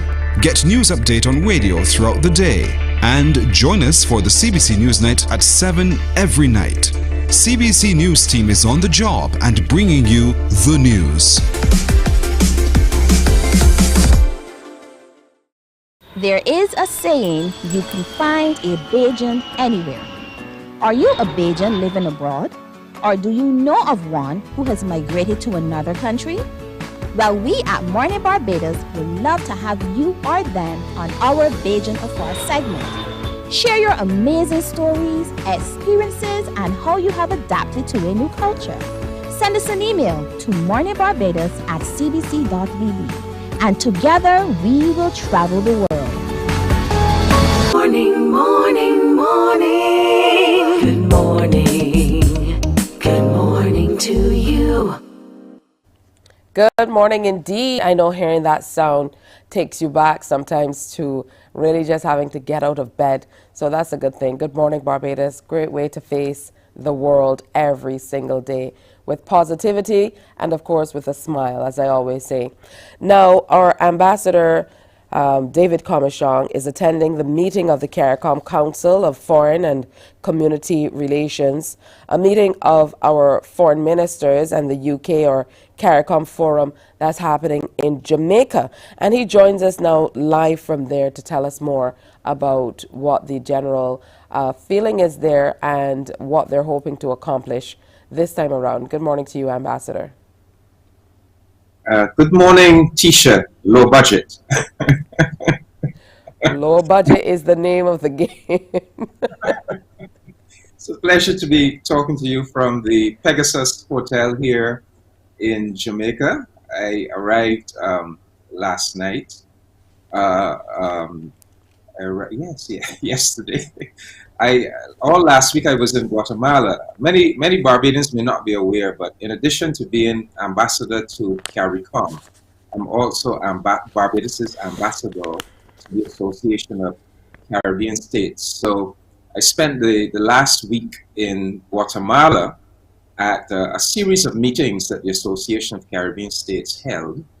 I got back to Barbados Saturday night, spent Mother's Day in Barbados, and then headed to Jamaica. So we are here for the whole week. When I say we, Minister of Foreign Affairs Kerry Simmons, Permanent Secretary in the Ministry of Foreign Affairs, Joyanne Skinner, myself, and a couple Foreign Service officers.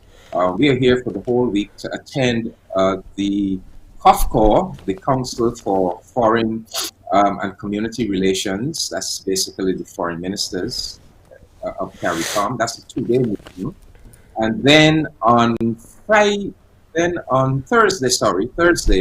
we have the 11th UK Caribbean Forum. And that's an engagement between basically the Foreign Secretary of the UK and his team, and the CARICOM foreign ministers, plus the foreign minister of the Dominican Republic. So we have a very, very packed agenda for this week, and I thought it would be important just to give the Barbadian people a little insight into what COFCOR does and what COFCOR will be trying to accomplish over the next 2 days. All right, so let's get into it and talk about exactly what's on the agenda. Well, as most Barbadians may know, one of the fundamental objectives of CARICOM is to have a coordinated foreign policy. And so how do you have a coordinated foreign policy? Well, periodically, the various foreign ministers come together and they discuss the various issues and try to come up with one collective CARICOM policy. So, for example, at this meeting of COFCOR, there are about 40 different items on the agenda. And so the foreign ministers are going to be reviewing virtually CARICOM's entire foreign policy agenda as it relates to whether it's the United Nations, the OAS, to a variety of countries all over the world, and also to issues internal to the Caribbean. And but one of the issues that I want to signal to Barbadians, a key issue that, in fact, the foreign ministers are going to go into a retreat to discuss this issue, and that issue is the Bridgetown Initiative. And I can't stress this enough because the Barbadians need to know that the Bridgetown Initiative is this powerful, cutting-edge proposal that was worked out in Barbados last year and is large. It's not a Barbados initiative, but it was worked out in Barbados, and Barbados has taken responsibility for leading on it. But it is an initiative, Tisha, that has finally called the bluff of the developed world, in the sense that it is saying, look, we understand that this system that we live in is really rigged against developing countries, the countries of the Caribbean, the countries of Africa. You ask us to develop, but you provide so little real support for us. We are really expected to be a miracle people, to do almost something with nothing. And then on top of that, you have the climate crisis. You created it. We're the ones bearing the brunt of it. This whole system has to change. So IMF, World Bank, all the multilateral development banks, this whole thing has to change.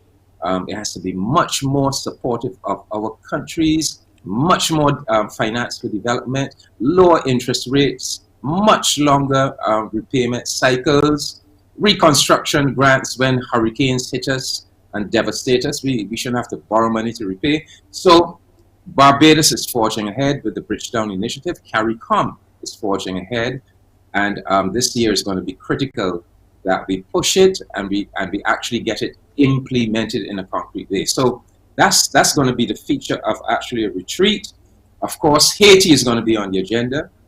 We are grappling with this crisis in Haiti. We have just established 3 eminent envoys, former prime ministers, to help to negotiate a solution with the Haitian people and authorities. And we are going to be having a major engagement with the Haitian stakeholders in Jamaica next month. Associate membership for Martinique. Martinique has applied for associate membership of CARICOM. We're going to review all of our relations with the countries of the Western Hemisphere. We're going to review our relations with India, Europe, Korea, Mexico, Canada, Cuba, Dominican Republic. We're going to look at our candidatures because, you know, CARICOM people go up, contest for posts in these international organizations. And just to give you an example, our own, the most honorable Dr. Eugene Barito, he is Barbados' candidate for a post on the Committee on the Elimination of Discrimination Against Women. So we are going to be discussing that at a CARICOM level to ensure that every single CARICOM country supports her and votes for her and advocates for her. Barbados is also going to be challenging for the vice presidency of the United Nations General Assembly in about 2 years' time. We want all CARICOM countries to support us. Guyana, for example, is challenging for a seat on the United Nations Security Council.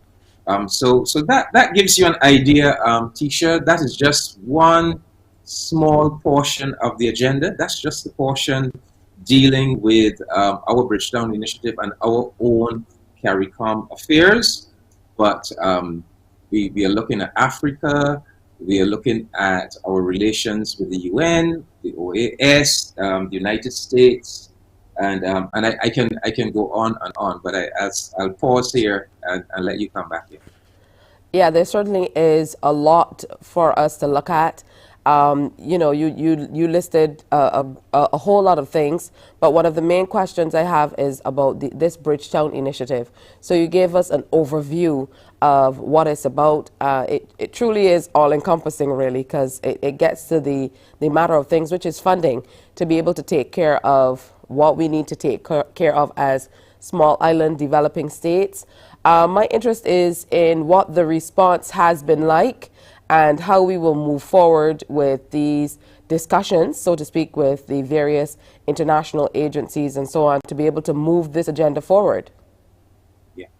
Well, last week, for example, at the summit of the Association of Caribbean States, Minister Sandra Husbands, the Bridgetown Initiative was the center of her speech. So we actually spent most of last week preaching the gospel of the Bridgetown Initiative. We put it into the Declaration of the Association of Caribbean States. So that was our mission, to make sure that when we left Guatemala, no country of the Association of Caribbean States could say that they did not know about the Bridgetown Initiative and did not have a good appreciation of its importance. So that is all part of the diplomacy. Professor Avinash Prasad is traveling extensively, explaining the Bridgetown Initiative, garnering supporters for the Bridgetown Initiative. Prime Minister Motley, wherever she goes, she talks about it.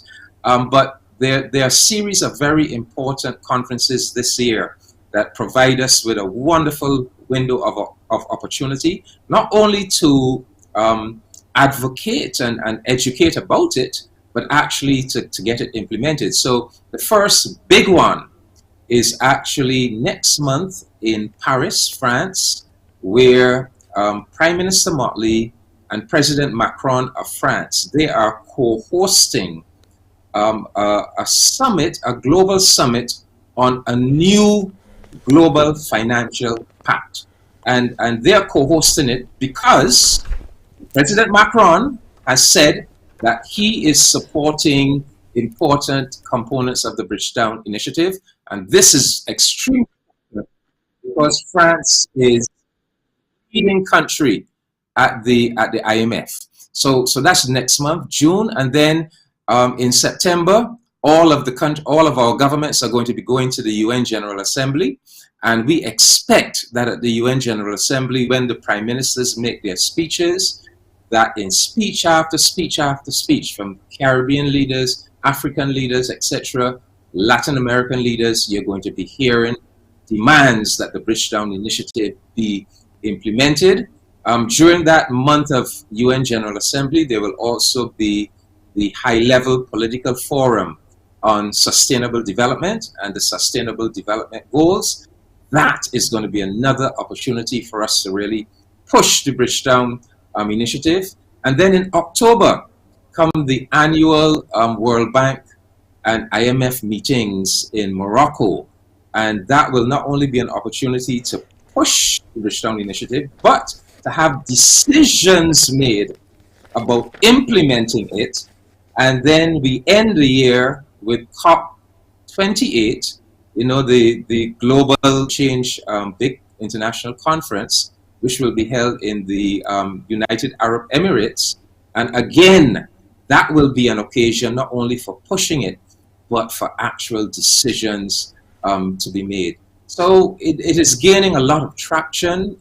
The US's Special Envoy for Climate, John Kerry, he says that the US is supporting important components of it. So it is evolving. It is evolving. We know that every leader may not support every aspect of it, but the whole thing is to kind of build an international consensus that agrees that this system cannot continue. It is too unjust, too inequitable, and in an interconnected world where nobody can be left behind, because if anybody is left behind, it means that we are not going to solve the climate crisis.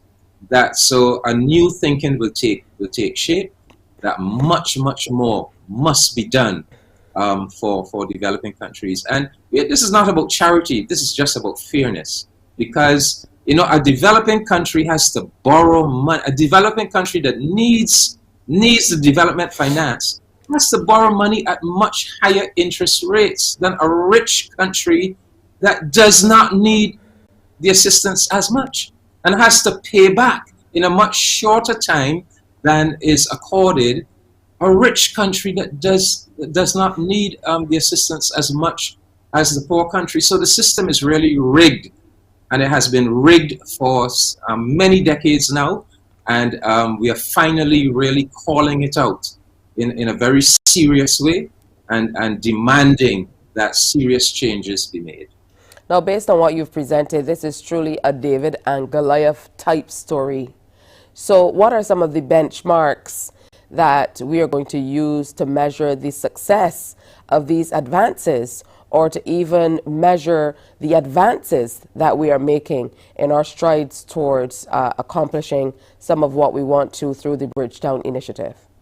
Well, we are already seeing some successes. For example, at the last COP, there was an agreement on a loss and damage fund. The idea of when countries, especially developing countries, suffer from the climate crisis that we didn't create, that there will be funds there to compensate them for the loss and damage. So that was some forward movement. And then, part of the Bridgetown Initiative is Barbados' championship of these natural disaster and pandemic clauses. So, when you're borrowing and you issue these bonds, the whole idea is, and that Barbados has done it, you put into the bonds that you give to your creditors clauses that say, if our country is hit by a natural disaster or a pandemic of a certain magnitude, and we are devastated, that our debt payments on these bonds will cease. They will be suspended for a period of 2 years, so that we don't have to be paying out money to creditors. Instead, whatever money we have, we can use that money on rebuilding our country.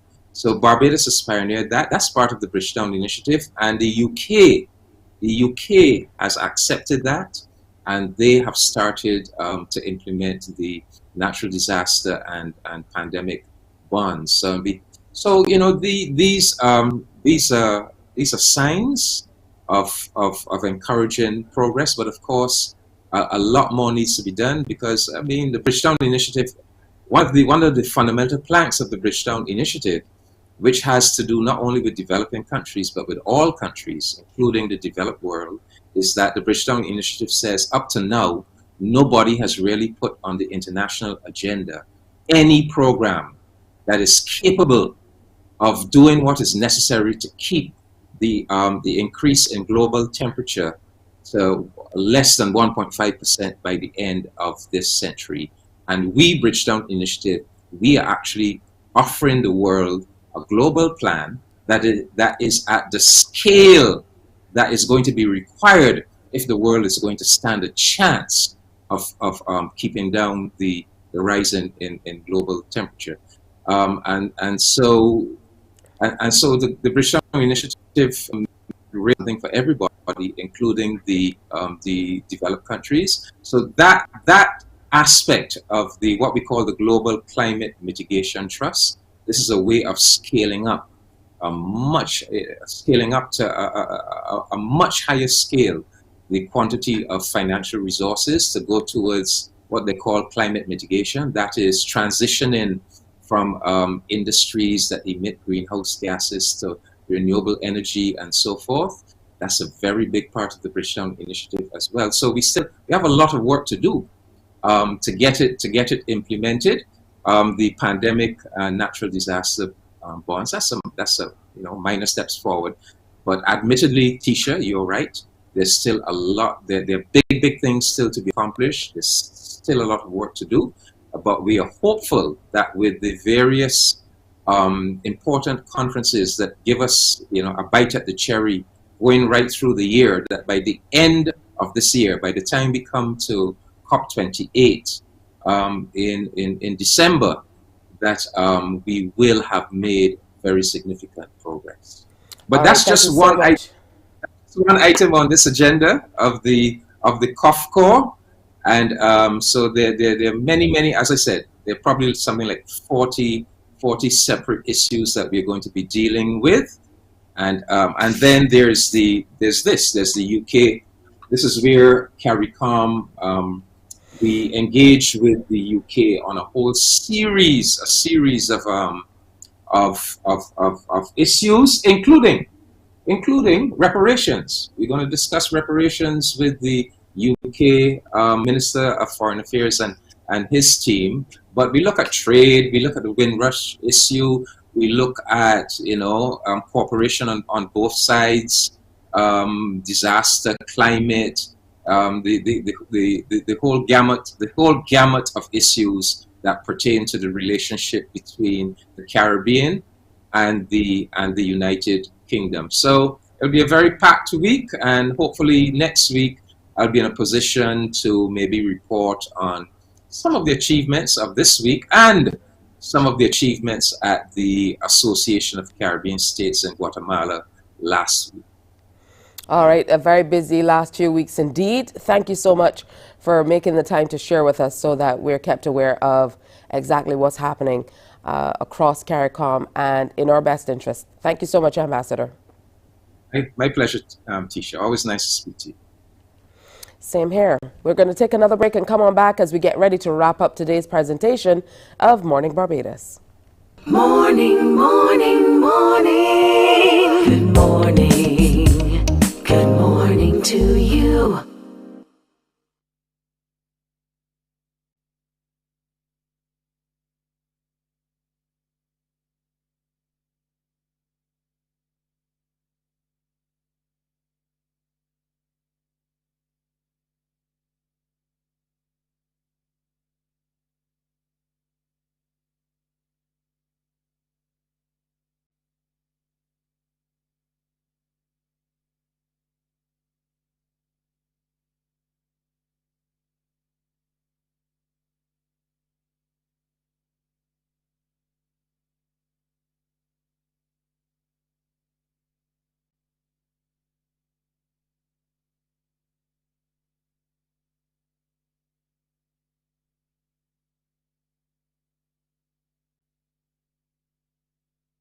Morning, morning, morning. Good morning. Good morning to you. Good morning to you indeed. Thank you so much for making that choice to tune in to us today and share with us. Make sure you get online and see what is happening on our Facebook page. We also keep you up to date on news and all of that other wonderful stuff. Now we want to reach out to neighboring Trinidad and Tobago and reach out to a young gospel artist. He has a big concert coming up, and we just wanted to check in on him because it's always great to see, recording artists doing their thing. He is hosting a concert that celebrates his 12 years in the music, into music ministry. So let's say good morning to Mikhail. Good morning to you. Good morning, good morning. Thank you for having me. Did I pronounce it correctly? Yes, you did. Yes, you did. Not many got it correct, but you did. You did. All right. So tell me about your foray into gospel ministry. You know, what really prompted it? Honestly, life and everything that came with it. So I grew up in a singing family, but that did not inform what I wanted to do. Honestly, I wanted to not do any music, and I just found myself, funny enough, being pulled right back into music in itself. And I said to myself, you know what, I've been through enough, I've seen enough with my family and myself, where I want to dedicate my service to God. So I said, you know what, it's not going to be mainstream, it's going to be gospel. I know it's going to be a little bit of an uphill battle, but this is the path that I've chosen, and yeah, that's how I got into the gospel music, basically. Yeah, How were you received on the scene? I know sometimes when we're talking about, getting into music, usually people have, their set favorites, and we find this in gospel music as well. So sometimes really breaking into the ministry can be a little difficult, but how were you received, and how was your message being received? Well, particularly now, yes, definitely there is a huge, I guess you can say, a huge acceptance of the type of music that I do, that worship styles music, that contemporary flavored style gospel music. But in the beginning, honestly, because also my faith is of the Seventh-day Adventist religion, that to a degree had folks a bit timid or wondering, is he going to come to us in a holier than thou kind of mentality? I mean, all Christians sometimes can find ourselves doing that, but I guess there's a stigma because of specific persons that have done specific things in history and whatnot to Seventh-day Adventism. So for me, that was another hill that I had to cross over. But because of being my authentic self from day one to now, folks recognized in radio, in events and whatnot, that okay, he's coming to preach the same message that we all preach, which is the love of God, the grace of God, the mercy of God. That is the bottom line, or that is the straightforward message, and God soon coming. That's it. There's nothing more that needs to be said. Whatever I believe, it still stands to reason that I believe that okay, God came, He died for us.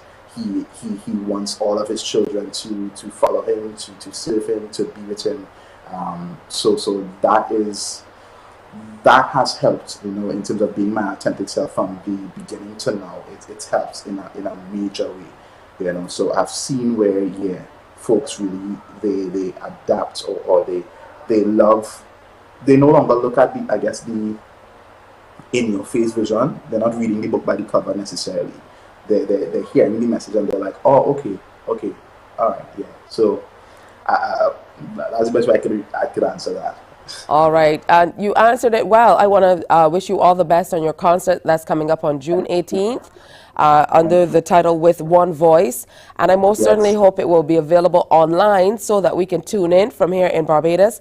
If that wasn't in the plans, make sure that you put that in the plan so that we can get some Barbadians to tune in and hear your ministry. And then after the concert, you definitely must come on back and tell us how it went from your perspective. So thank you so much for sharing. And thank you guys for having me. It means a lot. I'm still sometimes flabbergasted at the fact that, it's 12 years. It's not an easy feat.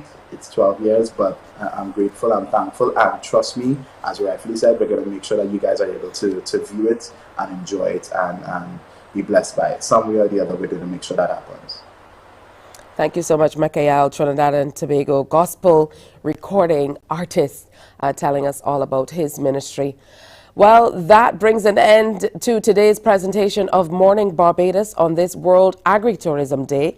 And as we look toward World Hypertension Day tomorrow, we just want to remind you to be selective about what you eat and, keep that top of mind, especially for our children. Coming up on tomorrow's edition, we tell you about the Barbados Museum and Historical Society and their big concert, which is being held under the patronage of Sir Trevor Carmichael. We talk about crop over as well. Kupadan is going to be coming through, and you'll hear about a 2-day conference being put on by the Center for Solutions Ministries.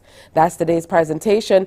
Be sure to come on back tomorrow for another presentation of Morning Barbados. On behalf of the entire crew, have a great day today, and remember to wear your smiles. Bye-bye. Wake up, wake up, wake up, wake up. Barbados, get up. Good morning.